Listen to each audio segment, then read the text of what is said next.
Assalamualaikum warahmatullahi wabarakatuh. I'm Keisha from 12 Science 6.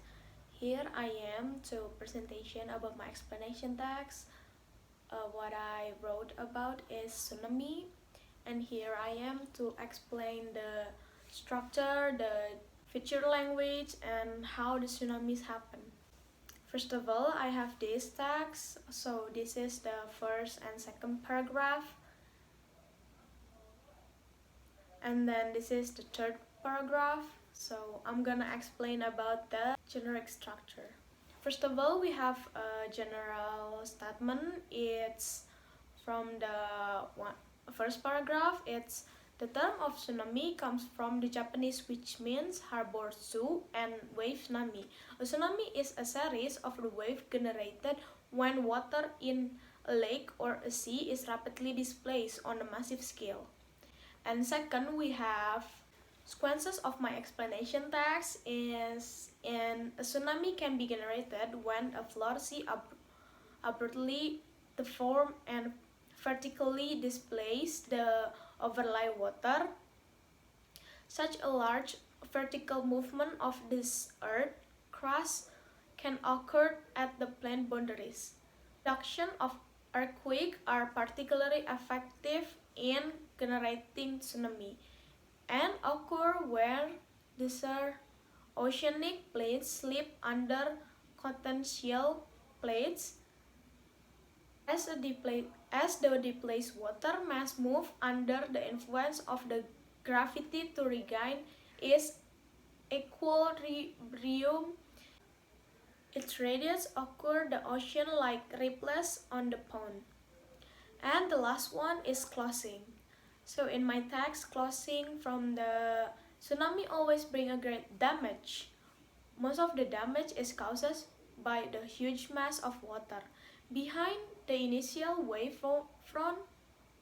As the height of the sea keep rising fast and flow what powerful into the coastal area.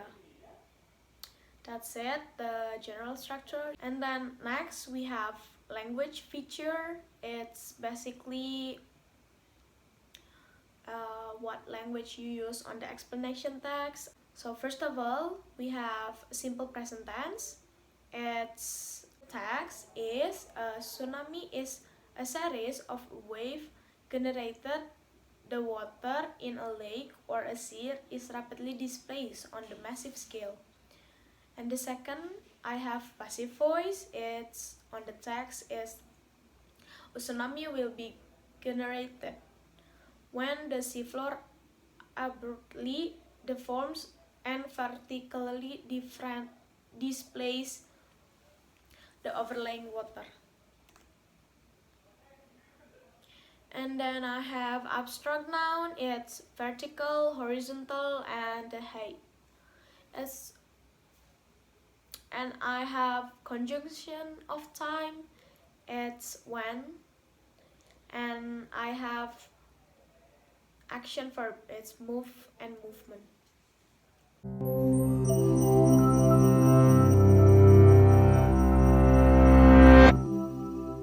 In 479 BC, when Persian soldiers besieged the Greek city of Potidaea, the tide retreated much farther than usual, leaving a convenient invasion route. But this wasn't a stroke of luck. Before they had crossed halfway, the water returned in a wave higher than anyone had ever seen, drowning the attackers. The Potidaeans believed they had been saved by the wrath of Poseidon. But what really saved them was likely the same phenomenon that has destroyed countless others, a tsunami. Although tsunamis are commonly known as tidal waves, they're actually unrelated to the tidal activity caused by the gravitational forces of the sun and moon. In many ways, tsunamis are just larger versions of regular waves. They have a trough and a crest, and consist not of moving water, but the movement of energy through water. The difference is in where this energy comes from. For normal ocean waves, it comes from wind. Because this only affects the surface, the waves are limited in size and speed. But tsunamis are caused by energy originating underwater, from a volcanic eruption, a submarine landslide, or most commonly, an earthquake on the ocean floor, caused when the tectonic plates of the Earth's surface slip, releasing a massive amount of energy into the water. This energy travels up to the surface, displacing water and raising it above the normal sea level. But gravity pulls it back down, which makes the energy ripple outwards horizontally. Thus, the tsunami is born, moving at over 500 miles per hour. When it's far from shore, a tsunami can be barely detectable since it moves through the entire depth of the water. But when it reaches shallow water, something called wave shoaling occurs. Because there is less water to move through, this still massive amount of energy is compressed.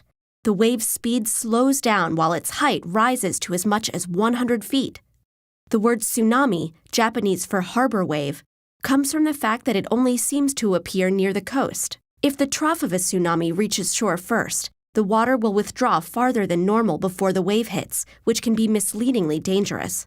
A tsunami will not only drown people near the coast, but level buildings and trees for a mile inland or more, especially in low-lying areas. As if that weren't enough, the water then retreats, dragging with it the newly created debris and anything or anyone unfortunate enough to be caught in its path.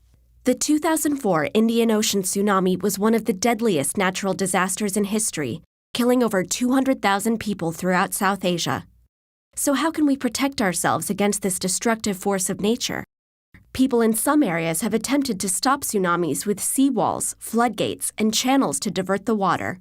But these are not always effective. In 2011, a tsunami surpassed the flood wall protecting Japan's Fukushima power plant, causing a nuclear disaster in addition to claiming over 18,000 lives. Many scientists and policymakers are instead focusing on early detection, monitoring underwater pressure and seismic activity, and establishing global communication networks for quickly distributing alerts. When nature is too powerful to stop, the safest course is to get out of its way.